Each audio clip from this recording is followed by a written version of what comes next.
दोस्तों, सिकंदर यूनान की मैसिडोनिया रियासत से था और कहा जाता है उसका जन्म एक आकाशवाणी के माध्यम से पहले ही उसकी घोषणा की जा चुकी थी। ये कहा गया था आकाशवाणी के माध्यम से कि यस देवता का पुत्र बहुत जल्द धरती पर जन्म लेने वाला है और जब वो धरती पर जन्म लेगा तो पूरी दुनिया को यूनानियों के लिए जीत लेगा। और जब निर्धारित समय पर सिकंदर का जन्म हुआ, तत्क्षण ठीक उसी समय यूनान के अंदर देवता जियस के सबसे प्राचीन मंदिर पर आकाशीय बिजली गिरी थी और वो मंदिर ध्वस्त हो गया था। कहा जाता है इसी बात से लोगों ने ये आंकलन लगाया था कि निश्चित रूप से अलेक्जेंडर ही यानी कि सिकंदर ही जियस का पुत्र है जो पूरी विश्व की धरती को सिर्फ यूनानियों के लिए जीत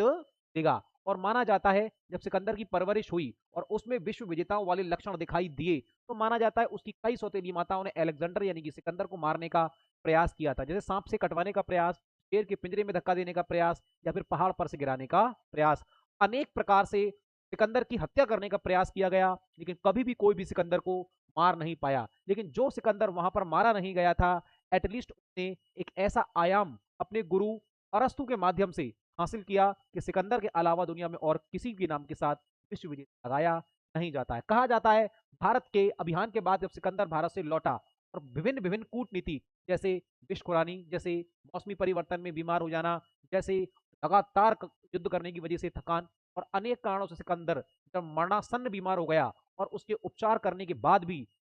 पर उसके स्वास्थ्य में बेहतरी के कोई परिणाम नहीं मिल रहे थे और अलेक्जेंडर को यानी कि सिकंदर को ये पता चल गया था कि निश्चित रूप से मेरी मृत्यु अब बिल्कुल करीब है। तब सिकंदर ने अपने कुछ खास लोगों के सामने अपनी 3 इच्छाएं प्रकट की थी। तो पहली इच्छा ये थी, सिकंदर ये कह रहा था कि जब मैं मरूं और मेरी शव यात्रा निकाली जाए मतलब जनाजा, तो मेरी अर्थी को कंधा मेरे वैद्य देंगे यानी कि चिकित्सक देंगे, ताकि लोग ये समझ सकें कि जिसकी मृत्यु आ जाती है हकीम वैद्य चिकित्सक चाहे जो कर लें बचा नहीं सकते। सिकंदर की दूसरी इच्छा ये थी कि जब वो सिकंदर मरे तो उसका पूरा खजाना जो उसने पूरी दुनिया को परास्त करके लूट करके इकट्ठा किया था धरती पर बिछा दिया जाए, जिस पर से शव यात्रा जाए, ताकि लोगों को ये पता लगे कि पूरी दुनिया का खजाना भी अगर तुम जीत लो तो भी तुम संतुष्ट कभी नहीं हो पाओगे, क्योंकि संतुष्टि तुम्हारे अंदर है, खजाना में